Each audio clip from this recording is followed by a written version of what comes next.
Lembaga survei yang benar harus memiliki integritas. Sekarang ini tahun politik, ada menjamur lembaga survei, itu berarti kan ada lembaga survei yang tiba-tiba muncul kan? Atau munculnya timbul tenggelam. Hanya ketika lagi ada pemilu, ada lembaga survei. Ngakak, survei terbaru Prabowo Gibran elektabilitasnya sentuh angka 100%? Edian bener, hasil survei abal-abal yang dibayar, kenapa nggak sekalian 1000% saja? Bayangkan hanya dalam 1 minggu setelah survei LSI Dedi JA itu yang menyebut di angka 40%. Tiba-tiba di sini ada survei lagi dari Vox Populi. Di sini perolehan elektabilitas Prabowo Gibran nembus 51,4%. Sungguh tidak masuk akal, tetapi inilah yang terjadi. Halo, selamat datang di channel Redaksi Jurnal bersama JJ. Pegiat media sosial Muhammad Guntur Romli membuat heboh media sosial Twitter yang bersangkutan mencuitkan hasil survei terbaru dari Vox Populi. Yang bikin warganet heboh karena Gun Romli menyindir hasil survei pasangan Prabowo Gibran yang bisa jadi kalau ditotal bisa sampai 100% itu. Yang mencuitkan seperti berikut ini. 2019 survei Vox Populi juga menyebut PSI 4,1% dan lolos parlemen. Kenapa nggak sekalian survei PSGRR 100%? Kalau benar didukung Jokowi, kan tinggal digabung dengan suara PS 2019. JKW 55,5 plus PS 44,5 sama dengan 100%.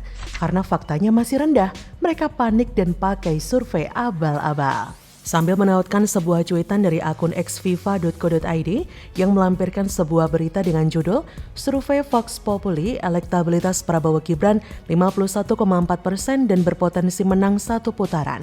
Memang, Mas Guntur Romli ini orangnya ceplas-ceplos, kritis, cerdas, dan berani apa adanya dalam mengungkapkan apa yang dinilainya salah. Tak hanya soal metode survei yang belakangan ini kerap menuai banyak kontroversi, tapi juga hal-hal lain yang dinilai kurang pas dan tentu saja perlu dilawan atau kalau bengkok ya diluruskan. Nah, seperti yang dilansir dari Viva, pasangan calon presiden dan calon wakil presiden Prabowo Gibran berpeluang menang 1 putaran dalam pemilu presiden 2024. Demikian hasil survei Vox Populi Research Center. Kata Direktur Komunikasi Vox Populi Research Center Ahmad Subagya, Prabowo Gibran berpeluang menang 1 putaran pada Pilpres 2024 mendatang. Nah, pada simulasi 3 pasangan, elektabilitas Prabowo Gibran menembus 51,4%, jauh meninggalkan Ganjar Mahfud 24,3%, Anies Muhaimin 16,6%. Dengan demikian, pemilu presiden diprediksi tidak sampai 2 putaran. Ahmad pun mengungkapkan ada lonjakan signifikan dalam elektabilitas Prabowo ketika dipasangkan dengan putra sulung Presiden Jokowi, Gibran Rakabuming Raka. Pada survei bulan September 2023, elektabilitas Prabowo belum mencapai 40% pada simulasi 3 nama capres. Kata Ahmad, masuknya nama Gibran sebagai cawapres mendongkrak elektabilitas Prabowo hingga mendapat tambahan hampir 15% dalam simulasi pasangan capres-cawapres. Sebaliknya, elektabilitas Ganjar dan Anies menurun cukup signifikan, kata Ahmad. Kehadiran Gibran dalam arena pemilu presiden 2024 menjadi game changer yang mengubah konstelasi pencapresan. Padahal sebelumnya, Prabowo Ganjar bersaing cukup ketat hingga pemilu presiden diperkirakan berlangsung dalam 2 putaran saja. Survei Vox Populi Research Center diadakan pada 9-15 November 2023 kepada 1.200 responden yang dipilih secara acak bertingkat atau multi-stage random sampling, mewakili seluruh provinsi di Indonesia dengan margin of error adalah kurang lebih 2,9% pada tingkat kepercayaan 95%. Itu dari viva.co.id. Nah, mengharapkan hasil survei model begini akan transparan demi memberikan informasi yang benar kepada masyarakat, rasanya kayak menunggu Metallica mengeluarkan album religi, alias bisa dibilang nyaris mustahil. Kita memang kudu akui ya, jika Pilpres 2024 ini akan tercatat sebagai Pilpres yang terburuk sejak era pemilihan langsung diadakan di negeri ini.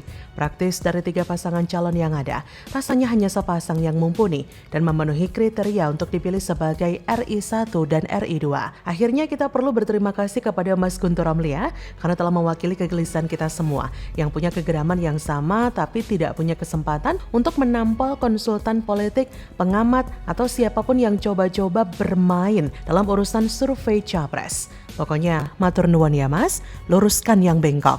Bagaimana menurut Anda?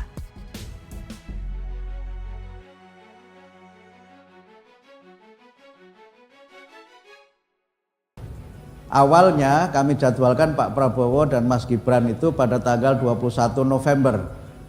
Tetapi karena beliau ada acara yang sangat penting, kemudian kita negosiasi dengan tim Pak Prabowo untuk diselenggarakan hari ini. Sehingga karena itu alhamdulillah acara ini juga kita selenggarakan dengan kehadiran Pak Prabowo tanpa Mas Gibran. Itu pun juga kami tetap luwes saja. Tempatnya pun berpindah, awalnya dari UM Malang, kemudian ke UM Surabaya. Ciut lawan Mahfud, Gibran batal hadiri uji publik PP Muhammadiyah di UM Surabaya pada detik-detik akhir. Tenang Pak Prabowo, saya tidak ada di sini, saya tidak berani.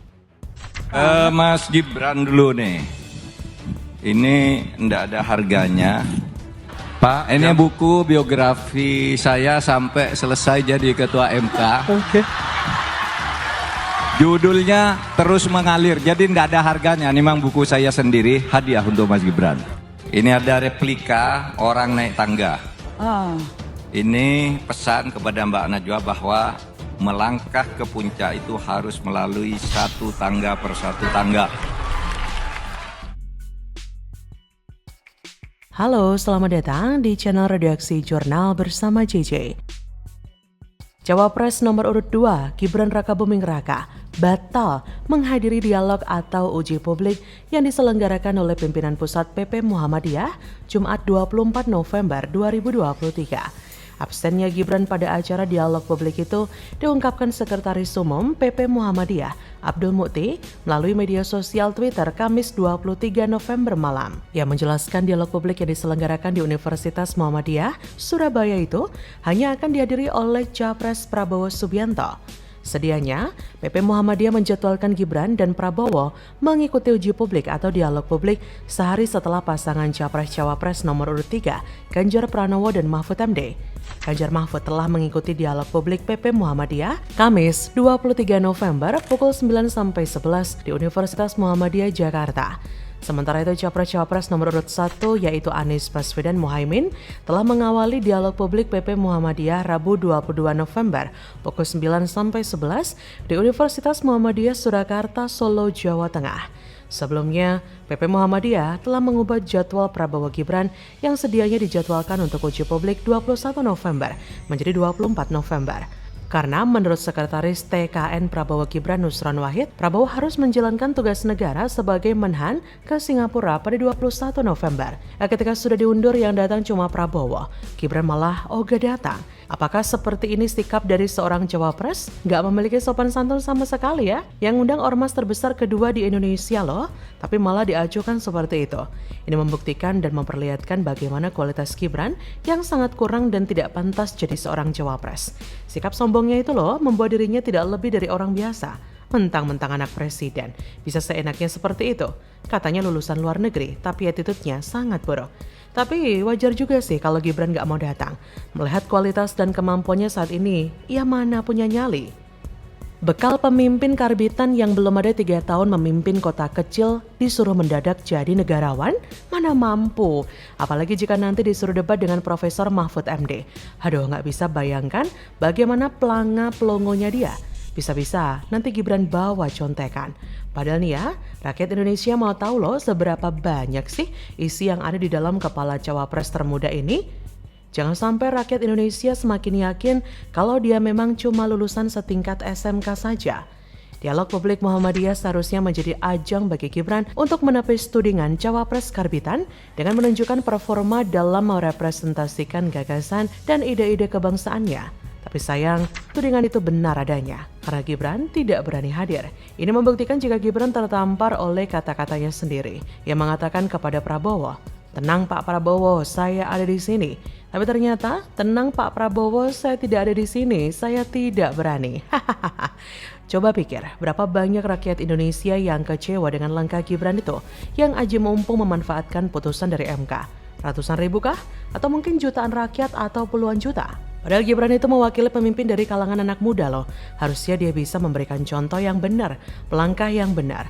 Percuma saja disebut pemimpin muda tapi tidak punya etika politik.